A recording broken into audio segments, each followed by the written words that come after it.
Hi,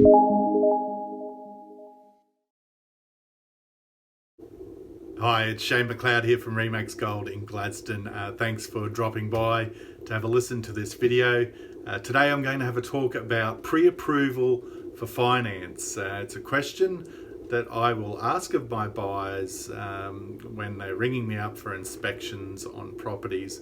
And of late, I guess there's been a little bit of pushback, from buyers as to why I'm asking for some sort of written pre-approval on their finance and what business is it of mine. So I'm going to address a couple of those things from your point of view as a buyer, from my seller's point of view, me as an agent, of course, just to dispel any sort of concerns around why we're asking that. So as a buyer, I guess the main important thing that you should be considering before you're even looking at a home is, can you get the money? Can you go to the bank once you've gone out and had a look at a home and afford to repay a loan? Do you qualify for a home loan? I think buyers for a long time have had it back to front, where they've gone out looking at absolutely everything they can first, then all of a sudden they fall in love with something, go to the bank, and that's where the wishing, praying and hoping starts. So they haven't done their homework prior to go out and looking, and for the life of me I can't understand why you would waste weekends, time after work, all those things, looking at property without knowing if you could actually A, afford to buy it, B, have the capacity to repay a loan at the level of pricing that you're looking at with property. Did you know most people in Australia spend more time researching car finance, making sure they can get a loan to buy their car before they'll go and buy a car?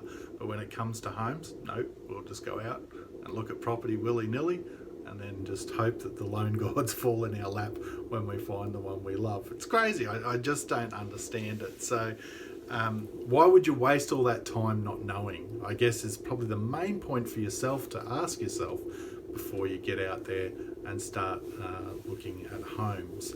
The other thing, I guess, from your point of view, and this comes round to how agents and sellers will deal with you. If me as an agent can go to my seller and with an offer from a buyer, and I'm able to tell them, hey, I've seen some written pre-approval for finance from these buyers. When we're submitting that offer, we can go in with the confidence that one of the conditions of a contract usually being subject to finance approval, that we're probably 80 to 90% there if we already know that you have finance in place. So when you've got that pre-approval, basically what that does is gives you an idea of what you can borrow. There's still some steps that will be attached to that generally, depending on how much deposit that you're holding, as to whether you need a valuation to occur on that property for that finance to proceed.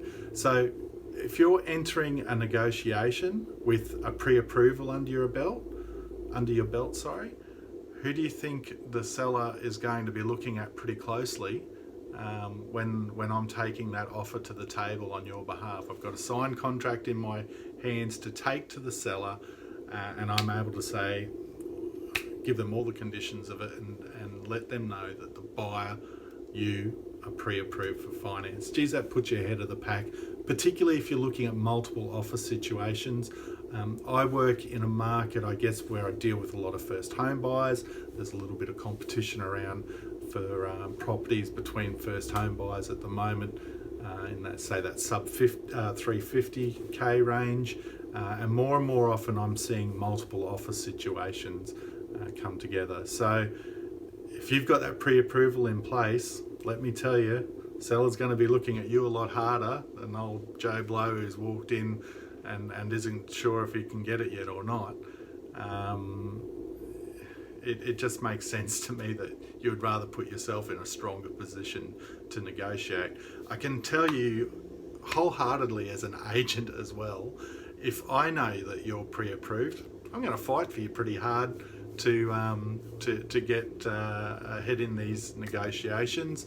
That is something I will be stressing to sellers over a non-approved buyer, that you're going to be in a strong position to have that finance side of the things of the contract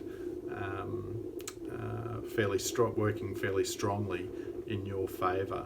Certainly works in the seller's favour as well. So not only with that, buyers who are on my database will generally get there once they have shown me that they're ready to buy and in a position to buy.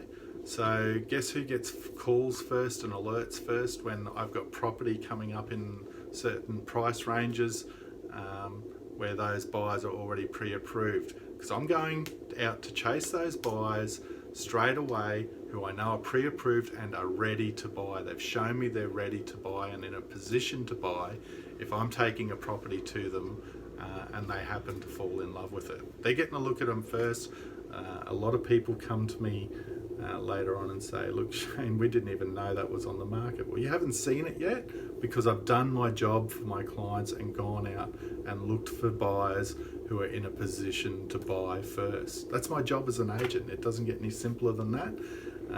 So get yourself pre-approved, then get yourself registered with agents, because any agent worth their salt is out chasing those buyers first.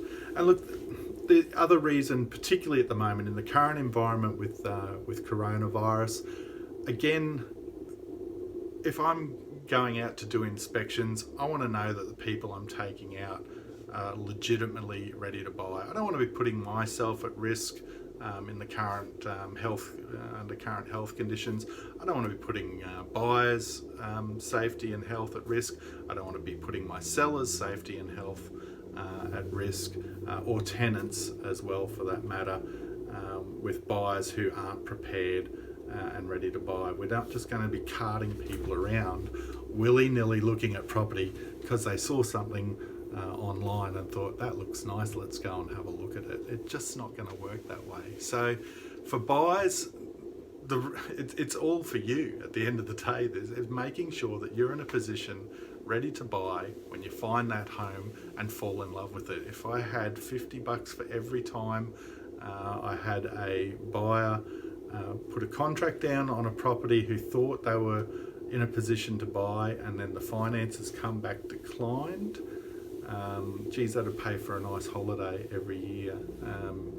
They've gone in and it just hasn't worked out for them. They've wasted all that time and money. You've got solicitors' fees and all that sort of stuff as well.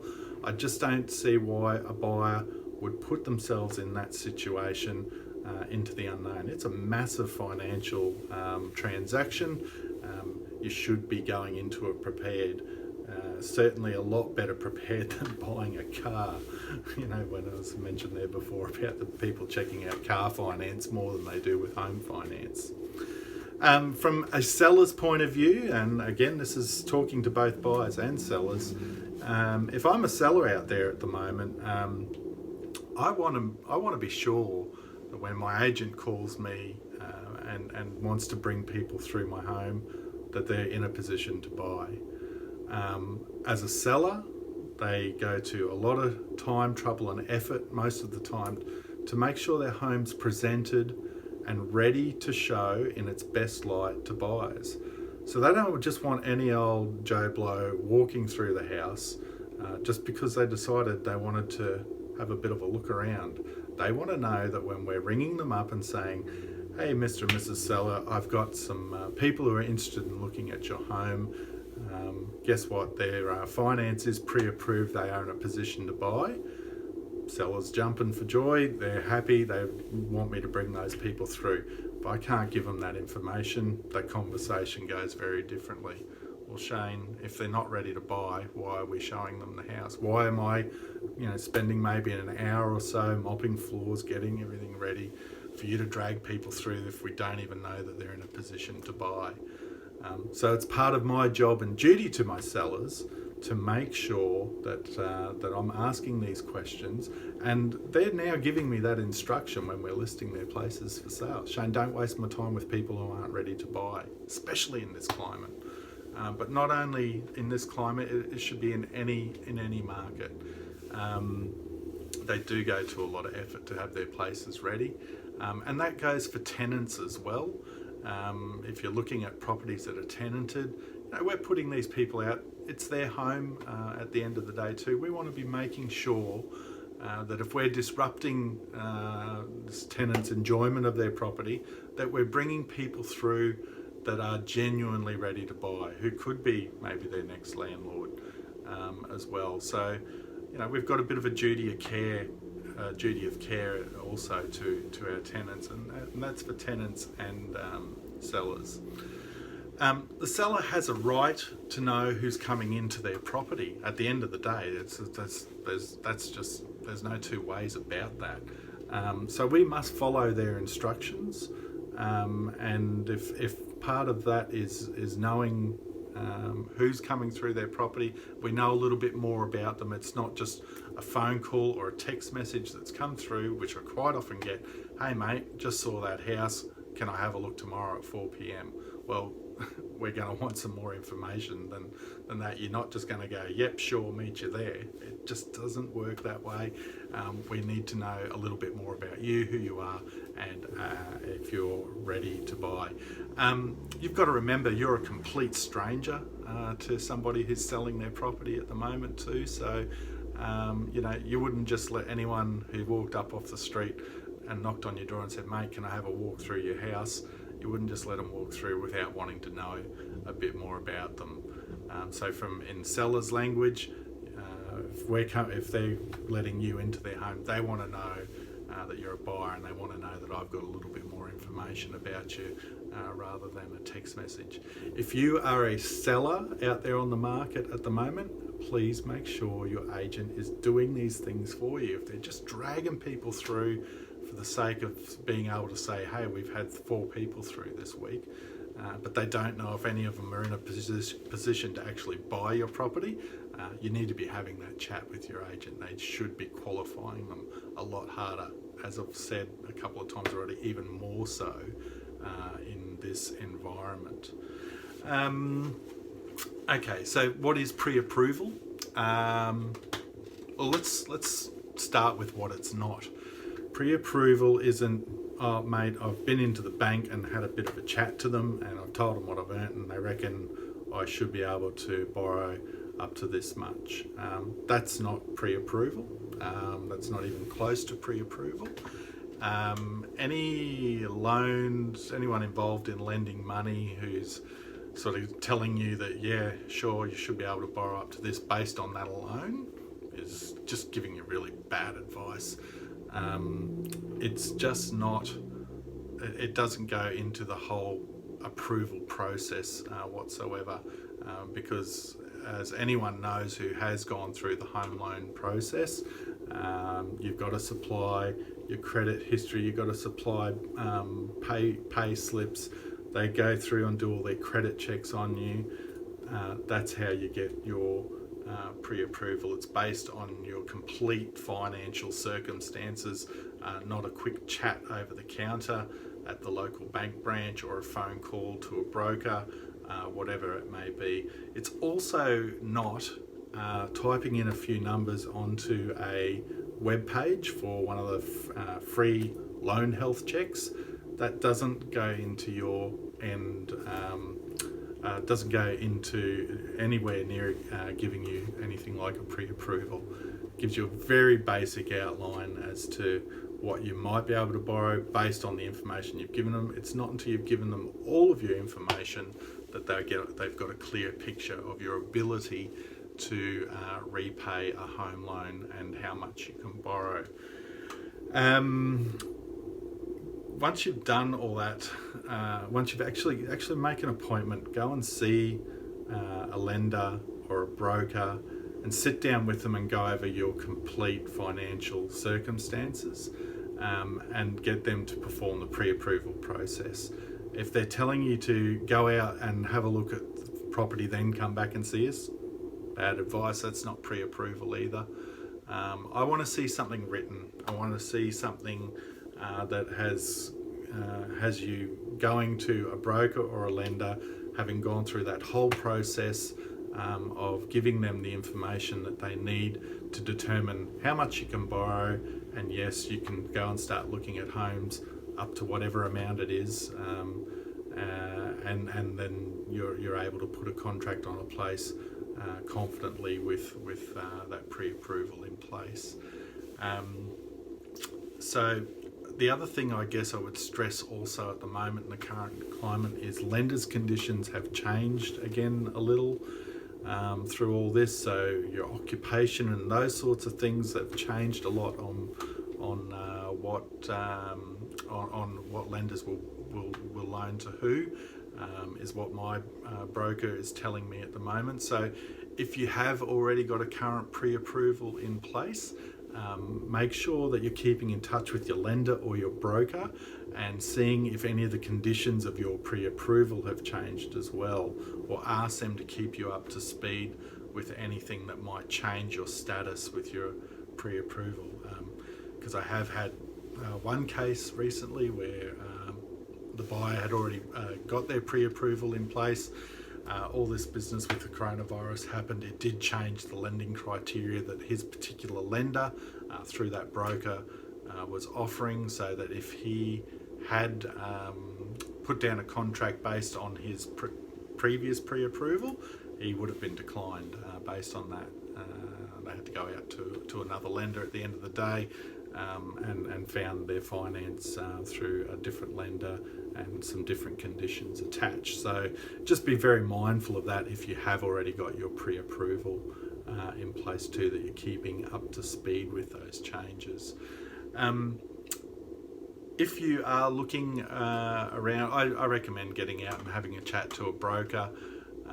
They deal with all the banks, all the lenders. Most of them have got anywhere between 20 and 30 lenders on their panel, including the big four. They can do the running around for you. They do a great job. Remax has their own affiliated brokerage firm, Pivotal Financial. Tim Denton, who you would have seen pop up on my page quite regularly, I've been working for a couple of years. Great to deal with, has found home loans for a lot of our clients. Our local guys are fantastic as well. Pop in to see them as well to have that chat. So get out there and get that pre-approval done. It goes a little way, I hope, to explaining why we're asking it, where there's no ulterior motive to it. It's really quite simple at the end of the day. We just want to know that if we're taking the time out, and our seller's time out or our tenant's time out, to get you through property, that you are actually in a position to buy. It's not a big thing to ask. In fact, it's one of the most basic things, I guess, about buying a property that you should know before you head down that path of looking at property is, can you afford to buy it? So please don't be offended when you're asked. Don't be offended when you might be knocked back on inspections because you don't have it. More often than not, we are acting on our sellers' instructions that we are not to bring people through who aren't pre-approved, because as I've said, we just want to know that the money is there, and that you're in a position and ready to buy. Nothing says that I'm serious, genuine and ready to buy than having that bit of paper or an email in your hand that says Mr. and Mrs. Buyer is ready to go. So look, get out and get that sorted if you haven't already. If I can help you with any questions out of this, if I've skipped over something that you're not sure of, obviously I cannot give financial advice, but I can certainly point you in the right direction to where you can get that. But get out there and get your pre-approvals in place. I think I've probably said it enough times already. Enjoy your Easter weekend, stay safe, stay healthy, and we're here to help any way we can. Cheers.